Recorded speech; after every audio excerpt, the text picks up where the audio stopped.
टिंडल एक वैज्ञानिक का नाम, ठीक है। उसने प्रयोग करके दिखाया प्रकाश का परिकिरणन में कि आकाश का रंग नीला हो जा रहा है। कोई तो कारण रहा होगा। शाम में जिधर सूर्योदय होता है उधर लाल दिखाई पड़ जाता है। उसका प्रयोग यही है कि अगर एक साफ जल, स्वच्छ जल से प्रकाश की किरण को गुजारा जाए तो दिखेगा ही नहीं कि प्रकाश की किरण गुजर रहा है और इधर से प्रकाश का किरण निकल जाएगा। यानी कि अगर वायुमंडल में कुछ नहीं है, मतलब कुछ शून्य है, ना कोई गैस है ना कोई धूलकण है, तो वहां प्रकाश का परिकिरणन नहीं होगा।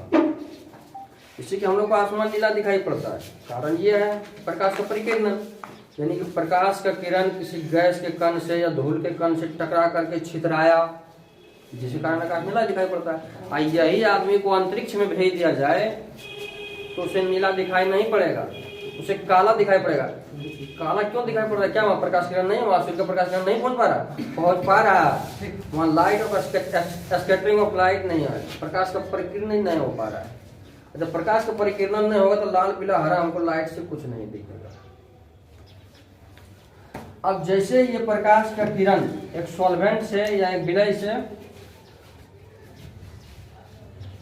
पास कराया जाता है, इसमें प्रवाहित किया जाता है प्रकाश की किरण को, तो इसमें प्रकाश का परिकिरणन होता है और ये पूरे डब्बे में फैल जाता है प्रकाश की किरण, और लगता है ऐसा कि पूरा डब्बा में लाइट जल रहा है। मतलब वहां क्या हुआ कि प्रकाश का किरण छितराया, और इसी प्रकाश की किरण को छितराने को हम लोग प्रकाश का परिकिरणन करते हैं।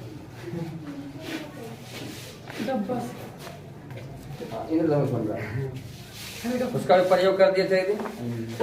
प्रकाश की किरण में 7 रंग होता है ना, 7 रंग का किरण दिखाए भी थे कि प्रकाश की किरण से 7 रंग। वहाँ इसलिए बन रहा है क्योंकि डब्बा में पारदर्शी है, डब्बा पानी भरा हुआ है, टेढ़ा मेढ़ा डब्बा फ्रिज में बन रहा है। फ्रिज में बन जाने के कारण जब भी उससे प्रकाश का किरण अपवर्तन होगा तो 7 वर्णों में विभक्त हो जाएगा। वो 7 वर्ण भी बता दिए थे पिछले क्लास में। तो इसका प्रयोग अभी हम करके दिखाएंगे कि किस प्रकार प्रकाश फैल जा रहा है। अब जैसे ट्यूबलाइट होता है, ट्यूबलाइट जैसा ट्यूबलाइट में लगेगा हर एक जगह पर बल्ब जल रहा है ना, लेकिन हर एक जगह पर बल्ब नहीं जल रहा है। बल्ब जो उसके नीचे जल रहा है और ऊपर जल रहा है। टंगस्टन का धातु, उसका फिलामेंट लगा हुआ है उसके नीचे और ऊपर, उसमें गैस भरा गया है जिसके कारण प्रकाश का परिकिरणन होता है। और प्रकाश के परिकिरणन के दौरान ये प्रतीत होता है कि हर एक बिंदु से प्रकाश की किरण निकल रहा है। स्टार्ट। अब देखो इसमें टिंडल इफेक्ट को समझना उसका प्रयोग ये है कि अगर इससे प्रकाश की किरण हम गुजारे तो इधर आ जा रहा है ना, लेकिन इसमें प्रकाश की किरण अंदर में परिकिरणित नहीं हो रहा है, पूरा डिब्बे में फैल नहीं रहा है और उसका माध्यम भी नहीं दिख रहा है, या तो उसका वे नहीं दिख रहा है, रास्ता नहीं दिख रहा है कि प्रकाश किरण आ किधर रहा है, लेकिन प्रकाश का अपवर्तन जरूर हो रहा है, बीच में प्रकाश किरण दिखा नहीं।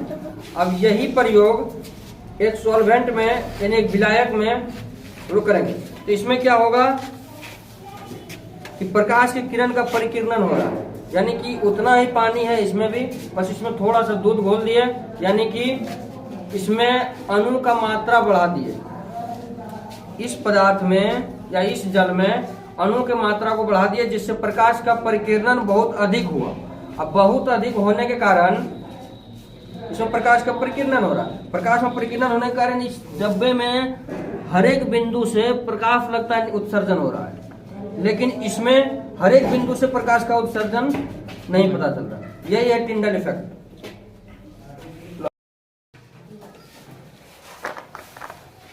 पृथ्वी है, पृथ्वी के कुछ दूर तक इसका वायुमंडल है।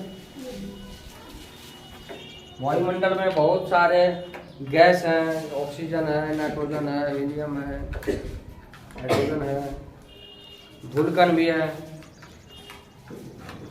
कई प्रकार के गैस है, धूलकण है। इससे जब प्रकाश किरण सूर्य से आकर के इधर से गुजरता है तो धूल से होकर गुजरना पड़ता है, गैस से होकर के गुजरना पड़ता है, उसके बाद पृथ्वी तक पहुंचती है ना।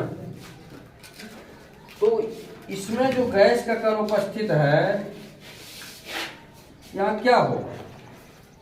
यहाँ यही होगा कि प्रकाश का परिकिरण होगा। इस प्रकार अभी प्रयोग में किए थे कि धूल का कण है तो प्रकाश का आने का वे जो है, रास्ता जो हमको दिखेगा। बाइक चलाते समय अगर धूल बहुत ज्यादा उड़ रहा हो तो लाइट जा रहा है ये दिख जाता है। प्रकाश का किरण पुंज जो है, जो बाइक से निकलता है, हेडलाइट से निकलता है, वो प्रकाश का किरण पुंज दिखता है। अगर धूल कण की उपस्थिति बहुत कम हो या तो नहीं के बराबर हो तो प्रकाश एक जगह से दूसरे जगह तो पहुंच जाती है, लेकिन वो दिखता नहीं, यानी कि प्रकाश का बहुत ज्यादा परिकिरण नहीं हो पाया। तो अंतरिक्ष यात्री को इसलिए आसमान काला दिखाई पड़ता है, अंतरिक्ष काला दिखाई पड़ता है, क्योंकि प्रकाश का परिकिरण नहीं हो रहा है। परिकिरण क्यों नहीं हो रहा है? इसलिए नहीं हो रहा है क्योंकि वहाँ गैस का कण नहीं है, धूल कण नहीं है, तो प्रकाश का किरण आया इधर से और सीधा निकल गया।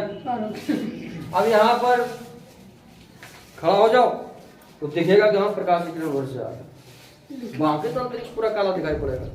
यही कारण है कि अंतरिक्ष का रंग काला दिखाई पड़ता है अंतरिक्ष यात्री को, एस्ट्रोनॉट को।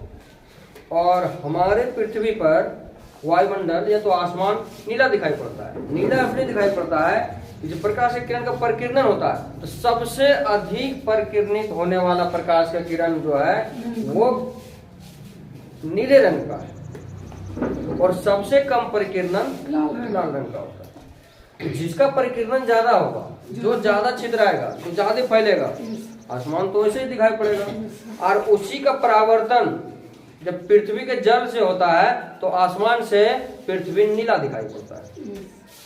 इस प्रभाव का जो खोज किया जिसने, उसी का नाम था रोमन। और यही प्रभाव को रोमन इफेक्ट कहा जाता है, यानी रोमन प्रभाव कहा जाता है।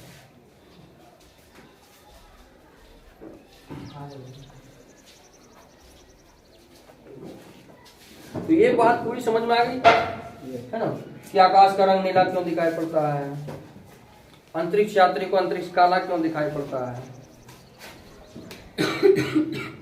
और सूर्योदय तथा सूर्यास्त के समय सूर्य लाल दिखाई पड़ता है ना। कारण यह है कि सूर्य उदय यहां हो रहा है, समझान, इससे जब प्रकाश की किरणें आएगी तो सुबह के समय में प्रकाश की किरण को हमारे वायुमंडल में अधिक दूरी तय करना पड़ता है हमारे आंखों तक पहुंचने में।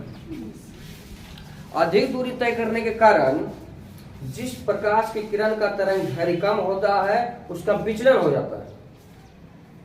विचलन हो जाने का मतलब ये रास्ते से भटक जाता है, और जिस तरंग प्रकाश के रंग का तरंग दैर्घ्य अधिक है वह वायुमंडल को भेदते हुए हमारे आंखों तक पहुंच पाता है। और सबसे अधिक तरंग दैर्घ्य लाल प्रकाश की किरण का है, इसलिए हमें सूर्य लाल दिखाई पड़ता है। शाम में भी वही कंडीशन है, इस शाम में प्रकाश किरण को अधिक दूरी तय करना पड़ता है हमारे आंखों तक पहुंचने में। अधिक दूरी तय करने के कारण सभी प्रकाश की किरण का विचलन हो जाता है, परिकिरण हो जाता है, और लाल प्रकाश की किरण का परिकिरण बहुत कम होता है, नहीं के बराबर होता है।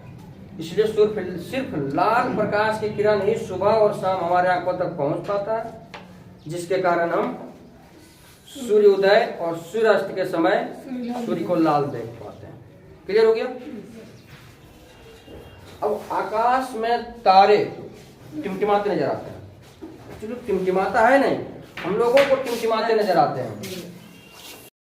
कुछ तारे टिमटिमाते नजर आते हैं, सभी टिमटिमाते नजर नहीं आते हैं, कुछ टिमटिमाते नजर आते हैं। कुछ टिमटिमाते नजर इसलिए आते हैं कि जो तारा हमारे पृथ्वी से बहुत अधिक दूरी पर है, बहुत अधिक दूरी पर है, वही टिमटिमाते नजर आते हैं। अब यहाँ पर पृथ्वी है ना, ये पृथ्वी है और एक तारा यहाँ है, एक तारा यहाँ, एक तारा यहाँ, एक तारा यहाँ, एक तारा यहाँ। तो जो हमारे पृथ्वी के नजदीक होगा वो थोड़ा बड़ा दिखेगा, जो बहुत दूरी पर होगा वो थोड़ा छोटा दिखेगा, या तो कभी दिखेगा ही नहीं। कारण यह है कि यहाँ से जब प्रकाश की किरण चला पृथ्वी की ओर तो बहुत अधिक दूरी तय करना पड़ा, जिसमें प्रकाश की बहुत सारी किरणें का परिकिरणन हो गया, विचलन हो गया। बहुत अधिक दूरी होने के कारण पृथ्वी तक पहुंच नहीं पा रहा है। तो जब हमारे वायुमंडल में प्रकाश की किरण प्रवेश करता है तो हमारे वायुमंडल में बहुत सारा धूलकण गैस है, गैस से प्रकाश का अपवर्तन होता है। और प्रकाश का अपवर्तन मतलब कि प्रकाश के दिशा में परिवर्तन, यही अपवर्तन की परिभाषा है कि प्रकाश की किरण एक माध्यम से जब दूसरे माध्यम में प्रवेश करती है तो अपने दिशा में परिवर्तित हो जाती है, उसकी दिशा में परिवर्तित आ जाती है। यदि प्रकाश की किरण ये सघन माध्यम है, यानी कि इससे ज्यादा घना आई है, इससे अगर प्रकाश की किरण आया तो ये सीधे नहीं जा करके वो अपने अभिलंब की ओर झुक जाएगा। यानी कि हम यहाँ से देखने का प्रयास कर रहे हैं प्रकाश की किरण, तो यहाँ आया ही नहीं, आंख मेरा यहाँ है देखने के लिए, इंतजार कर रहा है इसका, और चला गया ये इधर। वैसे जब दूर से प्रकाश की बहुत कम किरण आया, बहुत कम किरण आया, इसमें अपवर्तन हुआ, और हमारी आंख यहाँ पर इसको देखने के लिए इंतजार कर रहा है, तो कुछ क्षण के लिए पहुंचा, ठीक है। उसके बाद जैसे प्रकाश का अपवर्तन हुआ, यानी कि इसका दिशा में परिवर्तन हो गया। प्रकाश का अपवर्तन होने के कारण प्रकाश की दिशा में परिवर्तन आंख तुम्हारा यहाँ और लाइट चल गया यहाँ, तो तारा हमको एक कुछ क्षण के लिए दिखाई नहीं पड़ता है, जिसके कारण तारा हमको टिमटिमाते हुए, यही कारण। और सूर्य की ओर टिमटिमाते नजर नहीं आता। सूर्य भी एक प्रकार का तारा है, इसलिए टिमटिमाते नजर आता है कि पृथ्वी के बहुत नजदीक में है। तारा के अपेक्षा पृथ्वी के बहुत नजदीक में है सूर्य। तो सूर्य से बहुत सारी प्रकाश किरण पुंज हमारे आंखों तक पहुंचता, चलो कुछ का विचलन हो गया। अगर करोड़ों करोड़ प्रकाश की किरण चला तो 2 करोड़ प्रकाश की किरण का विचलन भी हो गया, या तो अपवर्तन के कारण दिशा में परिवर्तन भी हो गया। तो कुछ तो आ रहा है ना, कुछ आ रहा है, इसके कारण हमको सूर्य दिखाई पड़ता है लगातार और तारे टिमटिमाते नजर आते हैं, बस यही कारण है। और बाकी का अगले दिन आज यहीं तक रहने देता है।